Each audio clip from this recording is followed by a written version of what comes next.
श्री राम जी के प्राकट्य के 11 दिन के पश्चात नामकरण संस्कार का समय आ गया। अयोध्या में विशेष चहल पहल है। पूरे राजमहल को सुंदर ढंग से सजाया गया है। विशाल कक्ष में एक उच्च आसन पर एक बड़े सिद्ध संत विराजमान है। यह और कोई नहीं, यह गुरुदेव ब्रह्मर्षि वशिष्ठ है। इनके सामने 4 आसन लगे हुए हैं। एक आसन पर महाराज श्री दशरथ बैठे हैं, दूसरे पर महारानी श्री कौशल्या जी बैठी हैं, तीसरे पर महारानी श्री कैकेयी अम्बा बैठी हैं और चौथे पर श्री सुमित्रा जी बैठी हैं। महाराज श्री दशरथ की क्रोड़ में गोद में सबसे ज्येष्ठ राजकुमार है। महारानी कौशल्या की गोद में कैकेयी कुमार है। कैकेयी अम्बा की गोद में सुमित्रा के ज्येष्ठ कुमार है और सबसे कनियस राजकुमार, सबसे छोटे राजकुमार सुमित्रा मैया की गोद में है। महाराज श्री दशरथ बड़े भावुक हैं, आनंद विह्वल हैं। हाथ जोड़कर कहते हैं, गुरुजी कृपा करो, मेरे राजकुमारों का नामकरण संस्कार करो।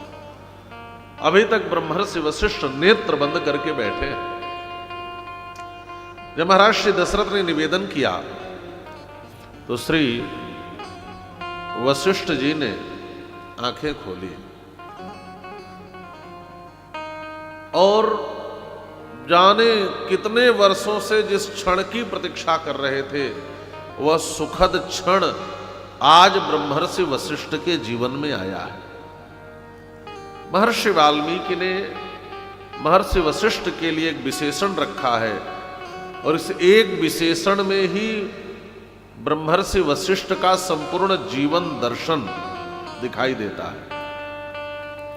यहां महर्षि वाल्मीकि लिखते हैं, वशिष्ठ परम प्रीतो नामानि कुरुते तदा वशिष्ठ परम प्रीतः। वशिष्ठ जी परम प्रीति संपन्न है। देखिए, प्रीति शब्द हमारे यहां प्रिय तर्पणे धातु से बनता है। प्रीति, प्रीत शब्द का अर्थ होता है जहां तर्पण हो, माने जहां समर्पण हो, जहां अर्पण हो, उसी को कहते हैं प्रीति। वशिष्ठ जी ने क्या समर्पित किया है, वशिष्ठ जी ने क्या तर्पित किया है? का वशिष्ठ जी ने तो इस सुखद क्षण के लिए अपना सारा जीवन ही समर्पित कर दिया है। एक बार की बात है, वशिष्ठ जी से उनके पिता श्री ब्रह्मा जी ने कहा श्री वशिष्ठ जी से कि हे वशिष्ठ, आप सूर्य वंश का पौरोहित्य स्वीकार कर लो, पुरोहित बन जाओ। वशिष्ठ जी ने कहा, नहीं पिताजी, पौरोहित्य कर्म अति मंद कर्म माना जाता है। माना जाता है कि नहीं? पुरोहित उसे कहते हैं जो यजमान का हित पहले ही सोचे, यजमान का अहित न होने दे, वही तो पुरोहित है। अच्छा, पुरोहित का जीवन भी बड़ा समर्पित जीवन होता है ना। आपके घर में कोई बालक जन्म ले, पुरोहित की आवश्यकता पड़ती है। उसका विवाह हो, पुरोहित की आवश्यकता पड़ती है। आपके यहां हर कोई भी कर्म हो, पुरोहित की आवश्यकता पड़ती है। और किसी की मृत्यु हो जाए और आप शमशान जाएं और कोई आए या न आए, बहुत से लोग हैं महाराज मृत्यु पर भी नहीं आते, और कोई आए ना आए लेकिन वह पुरोहित आपके साथ जरूर खड़ा होता है कि नहीं? लेकिन आज समाज की विडंबना देखने को मिलती है कि कोई पौरोहित्य कर्म करे यदि समाज में, तो आज के इस समय में पौरोहित्य कर्म पर आधारित यदि उसका जीवन रहे तो उसका जीवन नहीं चल सकता। हर जगह महंगाई बढ़ गई, लेकिन पुरोहितों की दक्षिणा वहीं रह गई है कि नहीं? है ना? और जहां जो जैसा मांगे हम दे देते हैं, लेकिन पुरोहित जी के यहां तो अपनी ही चलाते हैं। तो कठिनाई तो है ही, आज भी इसीलिए समस्या यह हो रही है। आज समाज में अच्छे कर्मकांड कराने वाले पुरोहित नहीं मिलते, नहीं मिलते, क्योंकि यदि वह अपना ठीक से जीवन यापन भी ना कर पाए तो फिर यह कर्म क्यों करें। लोग हर चीज में खूब खर्च कर लेते हैं, लेकिन पुरोहित को देना हो तो कठिनाई होने लगती है ना। एक जगह हमने देखा, एक पुरोहित जी विवाह करा रहे थे। विवाह संपन्न होने के बाद दोनों पक्ष उन पे टूटे पड़े हुए थे। कहां लिखा है कि 5100 दक्षिणा होती है? अब जिस युग में पोथी लिखा है, पोथी में जिस युग की चर्चाएं होती थी, वहां तो लिखा है यथाशक्ति का तात्पर्य यह होता है कि यदि अच्छी शक्ति हो तो अच्छा दान करे।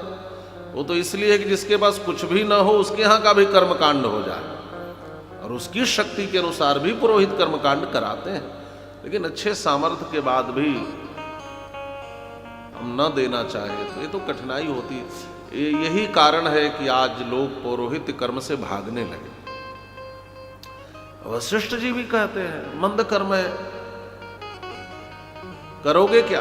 तो अपने अग्रजों की तरह भजन करूंगा, सनकादिकों की तरह। ब्रह्मा जी ने कहा वशिष्ठ जी बस एक कल्पना करो, आप भजन करोगे, भगवान आपके हृदय में आएंगे, सुख मिलेगा। आप इतने सामर्थ्यवान हैं, आप जाकर के नित्य धाम में दर्शन भी कर लोगे, लेकिन सूर्य वंश का पुरोहित बन जाने के बाद जो सुख मिलेगा ना, वह सुख कहीं नहीं मिल सकता। वशिष्ठ जी ने पूछा कैसे पिताजी? ब्रह्मा जी ने कहा कल्पना करो, वह परब्रह्म पुरुषोत्तम परमात्मा एक दिन बालक बनकर इसी वंश में आएगा। जिस परमात्मा के अनंत नाम है उसका नामकरण करने का सौभाग्य आपको मिलेगा। जिसकी सहज श्वास ही चारों वेद है, उस परमात्मा को पढ़ाने का सौभाग्य तुम्हें प्राप्त होगा। और कल्पना करो, कल्पना करो, कभी वह तुम्हारे पास जाकर तुम्हारी गोद में बैठ जाए, अपनी नन्ही नन्ही उंगलियों से कभी कभी कभी तुम्हारे श्वेत समस्रों को छू दे। कल्पना करो। वशिष्ठ जी की आंखों में आंसू आ गए। हे पिता, क्या यह संभव है? ब्रह्मा जी ने कहा तब संभव है जो सूर्य वंश का पुरोहित स्वीकार करोगे। वशिष्ठ जी ने कहा स्वीकार है, स्वीकार है। और जाने कितने राजकुमार पैदा हुए। आज से वशिष्ठ जी नहीं है महाराज, इस वंश के पुरोहित हैं। जाने कितने आए। कभी भगीरथ का जन्म हुआ है ना, इस वंश में बड़े बड़े महान लोग आए। कभी दिलीप आए, कभी रघु आए, कभी अज आए, कभी दशरथ आए। सब पैदा हुए हैं इनके सामने। जाने कितने वर्षों से, हजारों वर्षों से आज इसी क्षण की प्रतीक्षा में अयोध्या के पुरोहित बनकर बैठे हैं कि वह क्षण एक दिन हमारे जीवन में आएगा जब हम भगवान का नामकरण करेंगे, भगवान को विद्याध्ययन कराएंगे। आज महर्षि वाल्मीकि लिखते हैं वशिष्ठ परम प्रीतो नामानि कुरुते तदा।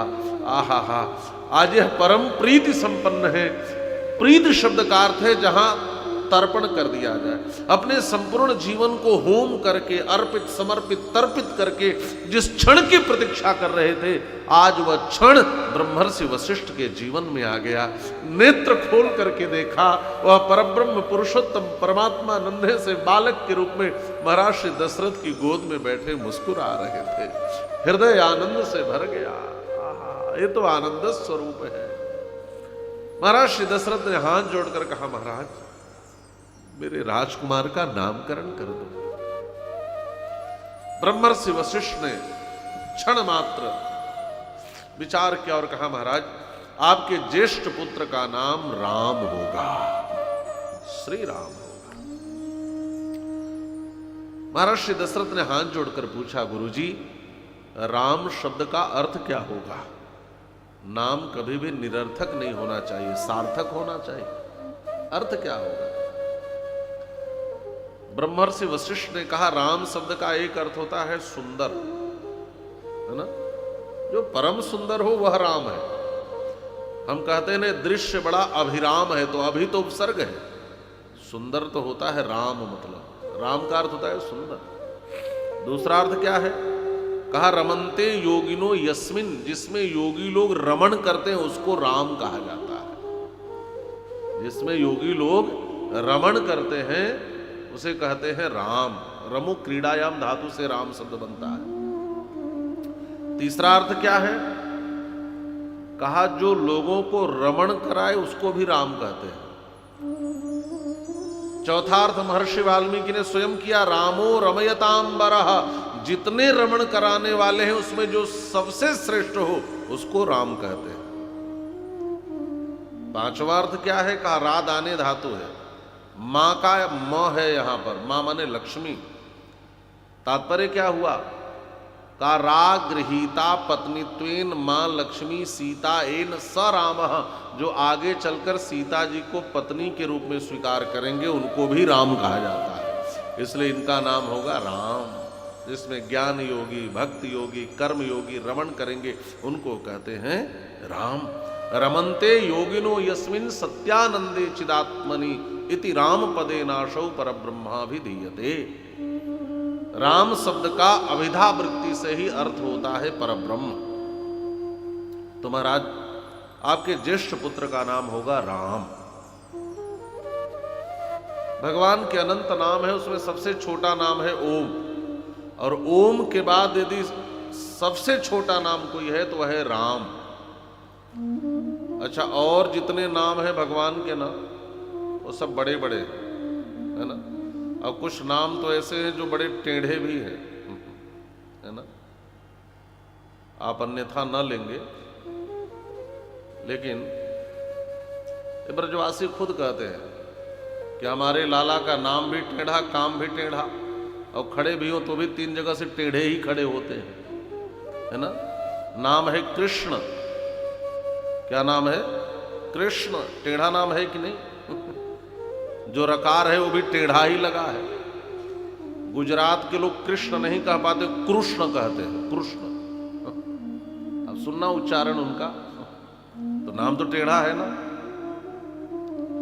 और आजकल तो उच्चारण भी महाराज लोग अंग्रेजी की स्टाइल में करते हैं। आजकल लोग कृष्ण को कृष्णा कहते हैं, जय श्री कृष्णा, है ना।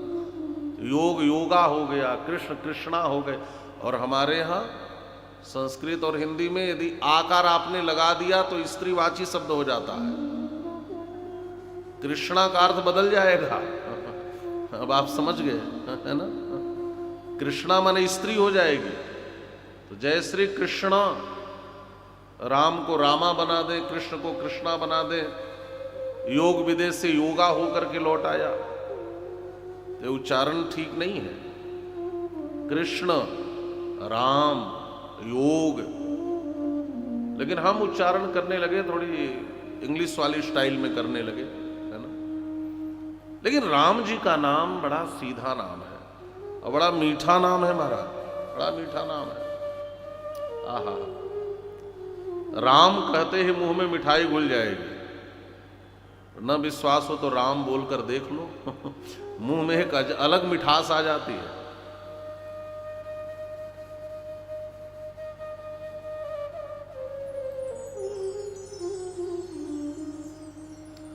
कूजन्तं राम रामेति मधुरं मधुराक्षरम् आरुह्य कविता शाखां वंदे वाल्मीकि कोकिलम। मधुरम मधुराक्षरम, सबसे मधुराक्षर क्या है, सबसे मीठा अक्षर क्या है? कहा रा और म। आहा, यह राम है। तो महाराज आपके ज्येष्ठ पुत्र का नाम होगा राम। गोस्वामी जी ने भी जो आनंद सिंधु सुख राशि सी करते त्रैलोक्य सुपासी सो सुखधाम राम असनामा अखिल लोकदायक विश्रामा। 5 बातें कही राम शब्द को लेकर। दूसरे कुमार की ओर दृष्टि गई, कहा महाराज आपके इस पुत्र का नाम भरत होगा। भरत महर्षि दशरथ ने पूछा, गुरुजी भरत शब्द का अर्थ क्या होता है? गुरुदेव वशिष्ठ कहते हैं भरत का अर्थ होता है जो भरण करे, जो भरे, उसको कहते हैं भरत। कहां भरे, क्या भरे और किसको भरे? तो गोस्वामी जी और इसको स्पष्ट करते हैं मानस में, विश्व भरण पोषण कर जोई, विश्व भरण पोषण कर जोई, विश्व भरण पोषण कर जोई, विश्व भरण पोषण कर जोई, विश्व भरण पोषण कर जोई, ताकर नाम भरत यस होई, ताकर नाम भरत यस होई, ताकर नाम भरत यस होई। विश्व भरण पोषण कर जो विश्व का भरण पोषण करे उसको कहते हैं भरत। तो विश्व का भरण पोषण किससे होता है?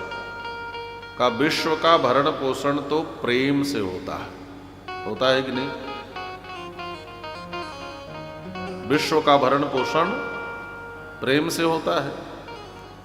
यदि मां को पुत्र के प्रति प्रेम न हो तो दुग्धपान कराएगी, नहलाएगी, पालेगी, पोसेगी। एक पिता चप्पल घिस घिस करके और बच्चे का पालन पोषण करता है, क्यों? क्योंकि उससे प्रेम है। तो जो विश्व को प्रेम से भर दे उसको कहते हैं भरत।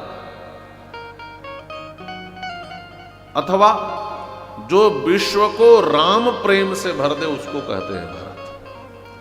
विश्व भरण पोषण कर जोई। अथवा तीसरा अर्थ और बड़ा सुंदर है, विश्व किसे कहते हैं? विश्व भगवान का ही एक नाम है। श्री विष्णु सहस्रनाम में भगवान का पहला नाम क्या है? विश्वम विष्णुर्वषट्कारो भूत भव्य भवत प्रभु। भगवान का पहला नाम है विश्व। इसका मतलब जो अपने प्रेम से भगवान को भी प्रपूरित कर दे उसी को कहते हैं भरत। अच्छा, भगवान किस प्रेम के भूखे होते हैं? तो जो भगवान को भी प्रेम से भर दे उसको कहते हैं भरत। और चौथा अर्थ का देखो, सामान्य लोग यही समझते होंगे कि विश्व का भरण पोषण आज की दृष्टि में 3 चीजों से होता है, रोटी, कपड़ा और मकान से। खाने के लिए रोटी, पहनने के लिए कपड़ा और रहने के लिए मकान। यदि कोई रोटी, कपड़ा, मकान किसी को उपलब्ध करा दे तो उसका भरण पोषण कर देता है। तो आप लोग भी यही सोचते होंगे कि भरत भैया भी रोटी, कपड़ा, मकान देते होंगे, इसलिए विश्व भरण पोषण कर जो ही लिख दिया, है ना? आज की दृष्टि में तो यही है भरण पोषण का मूल सूत्र। का देखो, रोटी, कपड़ा और मकान से शरीर का पोषण हो सकता है, आत्मा का पोषण नहीं हो सकता। जो जिस चीज से बना होता है ना उसका पोषण उसी चीज से होता है। जिस चीज से निर्मित होता है, तो हमारे शरीर का निर्माण किससे हुआ है? बोलो बोलो। पृथ्वी, वायु, तेज, आकाश, जल, 5 तत्वों से। क्षितिजल, पावक, गगन, समीरा, इन्हीं 5 चीजों से शरीर बना है। तो हमारे शरीर का पोषण तो इन्हीं 5 चीजों से होता है ना? पृथ्वी से जो अन्न उत्पन्न हो, पृथ्वी का अंश शरीर में भी है और पृथ्वी से ही अन्न उत्पन्न होता है, इसलिए अन्न से पोषण होता है। जल है हमारे शरीर में तो जल चाहिए पीने के लिए। वायु है शरीर में तो हमें श्वास लेना भी आवश्यक है। तो जिन तत्वों से शरीर हमारा बना है उसके पोषण के लिए उन्हीं चीज की जरूरत पड़ती है। तो क्या भैया भरत शरीर का पोषण करते होंगे, भरण करते होंगे? कहा नहीं, भैया भरत तो आत्मा का पोषण करते हैं। शरीर का पोषण तो इन 5 तत्वों से होता है, आत्मा का पोषण कैसे होता है? तो आप कहेंगे कि क्या आत्मा भी कमजोर होती है क्या? है ना? यदि आत्मा कमजोर नहीं होती तो शास्त्रों में यह क्यों कहा गया होता, नायमात्मा बलहीनेन लभ्यः, नायमात्मा बलहीनेन लभ्यः। बलहीन को आत्मा प्राप्त नहीं होती, है ना? बलहीन को आत्मा प्राप्त नहीं होती, परमात्मा नहीं मिलते। तो इसका मतलब है कि आत्मा भी बलहीन होती है, बलहीन आत्मा वाले को परमात्मा मिलते नहीं है। तो आत्मा का पोषण कैसे होगा? तो कहा आत्मा किस चीज से बनी है?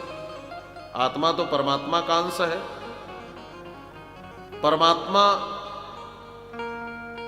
परमात्मा का स्वरूप क्या है?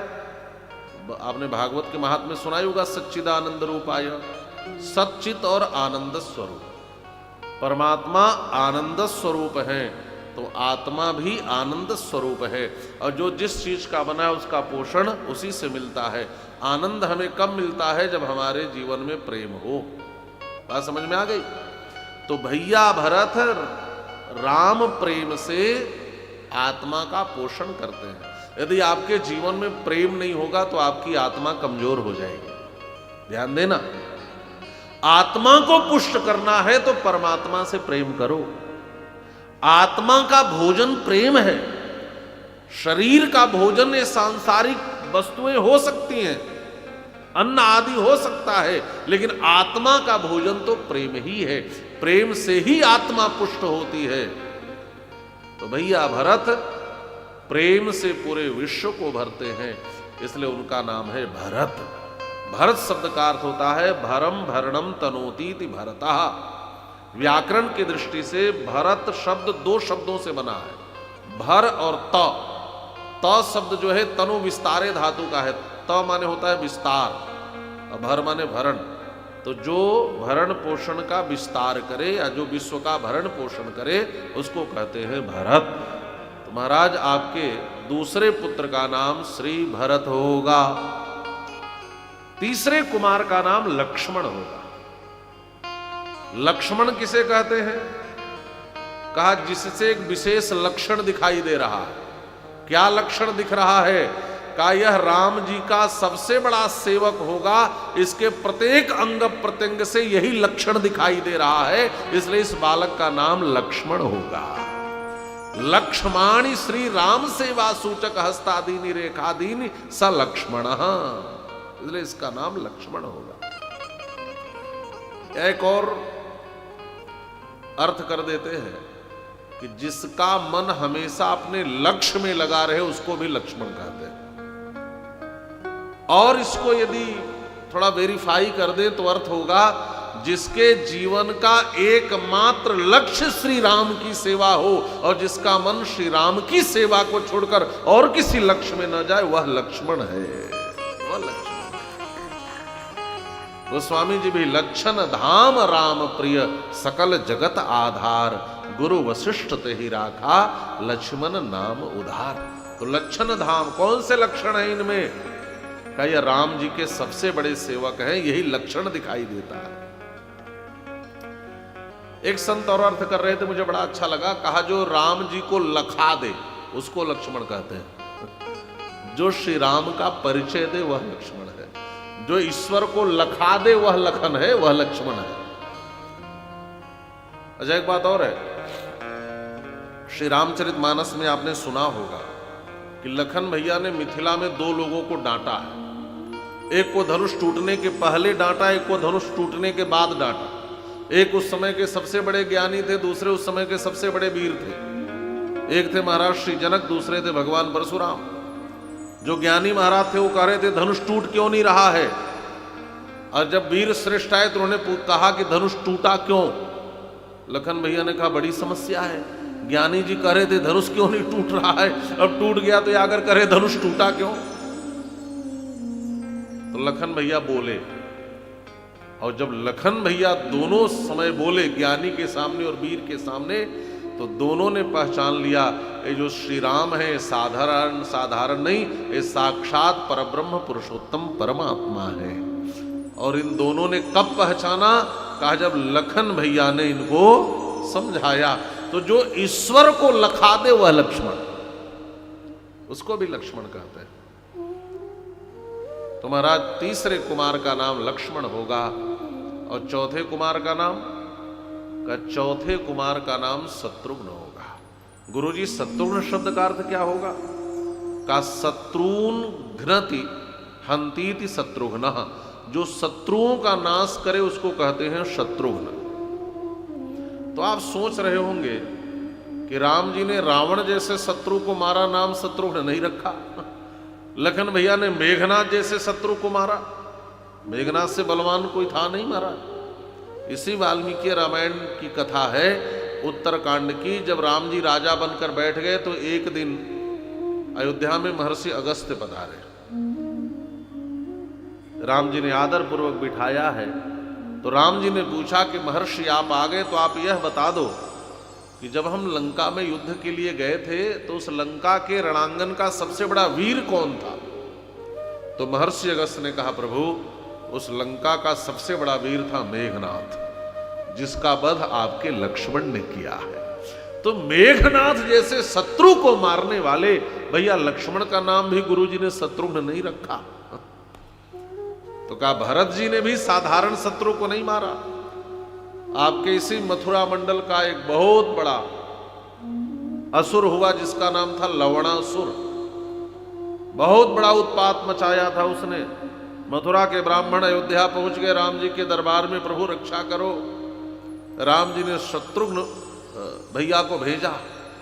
तो शत्रुघ्न भैया ने लवणासुर का वध करके मथुरा को बसाया और राम जी ने फिर मथुरा के राजा के रूप में शत्रुघ्न भैया को यहां पर नियुक्त किया है। और भरत जी ने भी साधारण शत्रु को नहीं मारा, गंधर्वों को जीता है उन्होंने, जो देव योनि में आते हैं।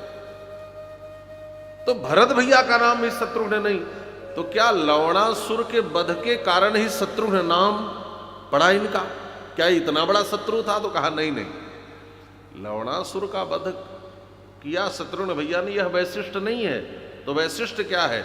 कहा देखो बाहर के शत्रु को पहचानना आसान है, भीतर के शत्रु सबसे खतरनाक होते हैं। आप समझ पा रहे हैं कि नहीं? शत्रु दो प्रकार के होते हैं, बाहर के एक भीतर के। बताओ खतरनाक ज्यादा कौन है? बाहर वाला कि भीतर वाला? जो आपके साथ रहे, आपका ही खाए और आपके साथ ही घात करे, वो ज्यादा खतरनाक है कि बाहर वाला खतरनाक है? देखो बाहर के शत्रुओं को मारना बड़ा आसान है। कैसे? कहा बाहर के शत्रु को हर कोई पहचानता है। पहचानता है कि नहीं? खुली घोषणा है ये शत्रु है।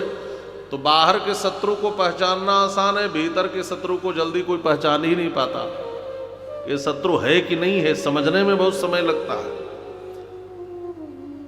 तो बाहर से भीतर वाला ज्यादा खतरनाक है। दूसरी बात यह है कि बाहर का शत्रु आज शत्रु है तो कल मित्र भी हो सकता है, लेकिन ये भीतर वाले कभी मित्र नहीं होते है ना। इसको हम दूसरे रूप में कह सकते हैं, एक होता है नित्य शत्रु और एक होता है अनित्य शत्रु। बाहर वाले शत्रु अनित्य शत्रु हैं और भीतर वाले शत्रु नित्य शत्रु हैं। तो शत्रुघ्न भैया ने नित्य शत्रुओं का नाश किया है, इसलिए इनका नाम शत्रुघ्न है। श्रीमद् वाल्मीकि रामायण के अयोध्या कांड का पहला श्लोक, गच्छता मातुल कुलम भरतेन तदा नघः शत्रुघ्नो नित्य शत्रुघ्नः नीतः प्रीति पुरस्कृतः। महर्षि वाल्मीकि कहते हैं शत्रुघ्न कौन है? कहा शत्रुघ्नो नित्य शत्रुघ्नः, यह नित्य शत्रुओं का नाश करने वाले हैं, इसलिए यह शत्रुघ्न है। नित्य शत्रु कौन है? भीतर की शत्रु कौन है? अच्छा आप लोग समझ जाएंगे। बाहर के शत्रु को तो सबने पहचाना और मारा, भीतर की सबसे बड़ी अयोध्या की शत्रु कौन थी? उसका नाम था मंथरा। समझ गए? मंथरा को किसने पहचाना? कथा आपने सुनी है। हाँ, जो राम जी कल राजा बनने वाले थे, ऐसी कूटनीतिक चालें, ऐसा षड्यंत्र की रातों रात बड़े बड़े मस्तिष्क जाम कर दिया उसने। बैठे रह गए बड़े बड़े बुद्धिवादी लोग और एक रात में ऐसा तख्ता पलट करवा दिया कि जो राजा होने वाले थे वो बन को चले गए। किसने किया? आया मंथरा ने किया। रोना पीटना मच गया महाराज। अयोध्या के सम्राट छाती पीटकर बेटे के वियोग में प्राणांत हो गया उनका, चले गए दुनिया से। इतनी बड़ी शत्रु राम जी बन को चले गए। भरत भैया राम के वियोग में रो रहे हैं, तड़प रहे हैं। पिता की अंत्येष्टि की है, संस्कार चल रहे हैं, लेकिन पहचाना किसने? गोस्वामी जी कहते हैं पहचाना ही नहीं, हमक लात तक कुबर मारा। महाराज इसके कुबड़ पर पहला लात मारा भैया शत्रुघ्न ने। ओहो, तो यह भीतर की शत्रु है। तो जो भीतर के शत्रुओं को पहचाने वही असली शत्रुघ्न है। ध्यान से सुनना, शत्रुघ्न कौन है? का जो भीतर के शत्रु को पहचाने। ये तो मंथरा की बात हो गई। अब थोड़ा इसको आध्यात्मिक दृष्टि से देखें। हमारे बाहर के शत्रु अनित्य शत्रु हैं, लेकिन हमारे भीतर कौन कौन शत्रु हैं? काम, क्रोध, लोभ, मोह, मात्सर्य, ईर्ष्या, द्वेष, ये सब भीतर के शत्रु हैं। काम को आप कम खतरनाक समझते हैं क्या? यह जो कामना है, काम का अर्थ इच्छा भी होता है और काम का तात्पर्य वासना से भी है। वासना का ज्वार जब चढ़ता है तो व्यक्ति कौन सा ऐसा कुकर्म है जो नहीं करता? गोस्वामी जी तो यहां तक लिख दिए, नहीं मानई कोई अनुजा तनुजा, बेटी और बहन का भी फर्क मिट जाता है। और समाज में ऐसे राक्षसों की घटना आप सुनते होंगे जिसने अपने बेटी के साथ ही दुष्कर्म किया। यह क्या है? यह वासना ही तो है, यह काम का विकृत रूप ही तो है। तो इसका मतलब ये सब भीतर के शत्रु हैं। क्रोध है, क्रोध को साधारण मत समझना, है ना। जो जेल में कैदी बंद हैं उन पर बहुत सी किताबें लिखी गई हैं। एक किताब मैंने भी पढ़ी थी। अधिकतर लोगों ने एक ही बात कही, मैं तो बड़ा अच्छा था, सीधा साधा, लेकिन मुझे जेल तक किसने पहुंचा दिया? हत्या मैंने कैसे कर दी? बस एक क्षण का क्रोध आया, एक क्षण। क्रोध को साधारण, कौन क्षण कैसा क्रोध आ जाए और व्यक्ति उस समय जो डिसीजन लेता है वो बड़ा खतरनाक होता है। एक ही क्षण का आवेश आता है और व्यक्ति किसी की हत्या कर देता है, किसी का मर्डर कर देता है। ये नहीं कि वो बहुत देर से क्रोध में, ऐसा नहीं है। लेकिन यदि आपके भीतर क्रोध जैसा शत्रु है महाराज ना, तो ये आपसे कभी भी कोई भी बड़ा जघन्य अपराध करा सकता है। ये भीतर का बड़ा खतरनाक शत्रु है। और मर्डर करने वाले कोई ऐसा नहीं है कि वो बहुत बड़े अपराधी ही रहे हों, कोई प्रोफेशनल मर्डरर हो अलग बात है, लेकिन जो सामान्य लोग हैं वह इतना बड़ा अपराध कैसे कर बैठते हैं कि उसके भीतर का शत्रु है क्रोध। अच्छा, आप भी बाद में पछताते हैं कि नहीं? सहसा करी पाछे पछताहि, अरे मुझे तो ऐसा नहीं बोलना चाहिए था, लेकिन मुंह से निकल गया। ऐसा होता है कि नहीं? एक शब्द आपके घर में झगड़ा लगा देता है। एक शब्द घर में रहने वाले आपस में बोलचाल बंद कर देते हैं। क्यों होता है? ऐसा शब्द निकला क्यों? ऐसा शब्द क्रोध में निकल गया, कहते हैं ना, गुस्से में निकल गया। तो यह गुस्सा बड़ा शत्रु है महाराज। गुस्सा, काम, लोभ के लिए लोग क्या नहीं कर देते। 1 इंच जमीन के लिए भाई ने भाई का गला काट दिया। वह जमीन आपके जन्म से पहले भी थी, जाने कितने लोगों ने उसको अपना कहा होगा, और आप मर जाएंगे तो कल आने वाली जाने कितनी पीढ़ी उसी टुकड़े को अपना कहेगी। वह जमीन का टुकड़ा किसी के साथ नहीं गया, लेकिन 1 इंच जमीन के टुकड़े के लिए एक भाई ने दूसरे भाई का गला काट दिया। यही तो लोभ है। लोभ है कि नहीं? ये सब भीतर के शत्रु हैं। इसको नित्य शत्रु कहते हैं। बाहर के अनित्य शत्रु हैं। आज हैं, कल दोस्ती भी हो सकती है। आज हैं कल शत्रुता छोड़ भी सकते हैं, लेकिन ये भीतर वाले कभी छोड़ने वाले नहीं हैं। काम क्रोध लो ये सबसे खतरनाक शत्रु हैं। तो जो भीतर के शत्रुओं का नाश करे, जो नित्य शत्रुओं का नाश करे, वही सच्चे अर्थों में शत्रुघ्न है। इसलिए छोटे कुमार का नाम शत्रुघ्न होगा। और गोस्वामी जी ने बड़ी ऊंची बात कही नामकरण के समय, भैया शत्रुघ्न के लिए क्या, जाके सुमिरन तेरी पुनासा, नाम शत्रुघ्न वेद प्रकाशा। जाके सुमिरन तेरी पुनासा, नाम शत्रुघ्न वेद प्रकाशा। जाके सुमिरन तेरी पुनासा, नाम शत्रुघ्न वेद प्रकाशा। श्री राम जय राम, जय जय राम। श्री राम जय राम, जय जय राम। श्री राम जय राम, जय जय राम। श्री राम जय राम, जय जय राम। जाके सुमिरन तेरी पुनासा, नाम शत्रुघ्न वेद प्रकाशा। जाके सुमिरन तेरी पुनासा, नाम शत्रुघ्न वेद प्रकाश।